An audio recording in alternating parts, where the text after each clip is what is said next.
Cents with Igwe Henry, oh yeah. Hello and welcome to my 2 cents with Igwe Henry. This episode of the show is proudly supported by Akova Premium Water for those who love water. Taste it, love it. Akova Premium Water for those who love water. Welcome back to my 2 cents with Igwe Henry. Now let's go straight to our talking point for today. But just before that, let's watch this particular video. It is the commissioning, the gifting of the quarters as built by Wike and President Bola Ahmed Tinubu for judges in Abuja. And when we come back, let's have our 2 cents. Okay, so these are the houses. They are people judges. Wow, you can see they are glorious. And I think they also have some for the Federal High Court judges. Well, people are saying that it's a way of shutting down the judges, but I think that's the responsibility of the executive. They build houses for lawmakers, but what is wrong with building for the other arm of government? All right, so that was some of beautiful houses as made possible by Wike and President Bola Ahmed Tinubu. Nigerians have called it a Greek gift to Supreme Court judges and other judges equally who benefited from that gift. And the truth is, in Nigeria, there are lots of things that are happening, especially with this administration.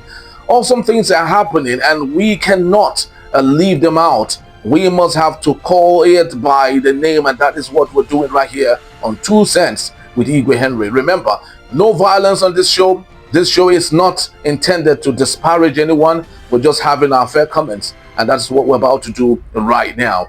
Now, let's go historical for a bit, or maybe let's take a look at statistics. According to Transparency International and the World Justice Project, WJP, that is the index that they have from the rule of law, says there are 2 ways the government, the ruling party, the executive can influence the judiciary. Number 1 is from direct bribery to judges. The second one is what they call state capture. State capture. Direct bribe means gifting of what sort of whatever. Money, it could be monetary, it could be material, it could be whatever. Institutional capture is when the government of the day hold on to the budget of the judiciary and determine what goes to them whenever they decide it goes to them. I do not know where to centralize this gifting by Wike and President Bola Ahmed Tinubu to judges. Can we single them out as direct bribery, allegedly, as said by Nigerians? Or can we say maybe this is institutional capture? Or is it possible to say, for the want of words, let's combine both together, both as Greek gift and as institutional capture? As much as we want our judges to work from the most awesome places, the truth remains, what is the priority of this gift? What is the priority of this gift? If judges can be so blessed with awesome houses, what happens to consultants and medical doctors who've spent 10 to 15 years, some of them have spent 20 years in the front line saving the lives of Nigerians? What happens to military officers? And many of them have seen their limbs cut off because they were protecting the lives of Nigerians. How many of those houses have we given to them? How about our professors and our lecturers teaching students so they can be the future of tomorrow? How many of such houses has been made possible for them by Wike and President Bola Ahmed Tinubu? Which is why we cannot deny the fact that when Nigerians say this is more like a Greek gift to our judges, it is often looking, having the same kind of semblance to some extent. Now let's take a look at countries that have been taken over, where the judiciary has been taken over, according to what we have from the data. Number 1 is Venezuela. Under Nicolas Maduro, the judiciary in Venezuela was so taken away by the executive and Nicolas Maduro, such that the judiciary in Venezuela was more like a subset of the executive. They were more like the appendage of the executive. Whatever it is they say is what happens in Venezuela, which is why Nicolas Maduro ran a one-party system and no one can dispute whatever it is he says.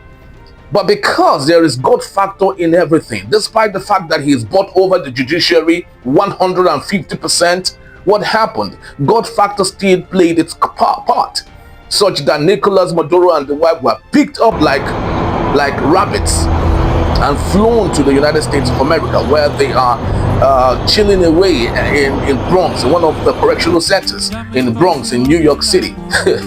Now, let's equally take a look at Russia. Russia is one of the countries where judiciary has been taken away by the ruling party, Vladimir Putin, of course. In fact, it was so bad in Russia such that they had what was called telephone justice, right? Where the ruling class, the executive, could literally make a phone call to judges and say, this is the verdict I want against this person I do not like. So if they wanted someone to go for life, it is not the judges now that determine how much of the sentence that you pay, but rather the person who is in charge, who is at the other side of the phone. They call it justice, telephone justice in Russia. We had countries like Nicaragua, Cambodia. These are countries that have been taken away by the executive. The judiciary has been totally eroded. So the big question is, where does Nigeria stand today? Every time it is no longer electorates that determine who governs them. Whenever electioneering period come and go, it is no longer your PVC card that determines who becomes the president of the Federal Republic of Nigeria. It's no longer your PVC card that determines who becomes the governor, the senator, the member of the House of Representatives, both at the federal and the state. It's no longer your PVC card. Rather, it's our judges.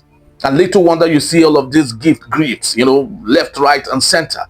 Well, as much as we do not call it Greek gift, I do not know what Nigerians have called it, but let me know in the comment section what you think those houses are. Are they bribery to our judges? Is it institutional capture of the judges by the executive? Let us know what you think. This is my 2 cents with Igwe Henry, and I'll be right here on another episode. Have yourself a splendid one.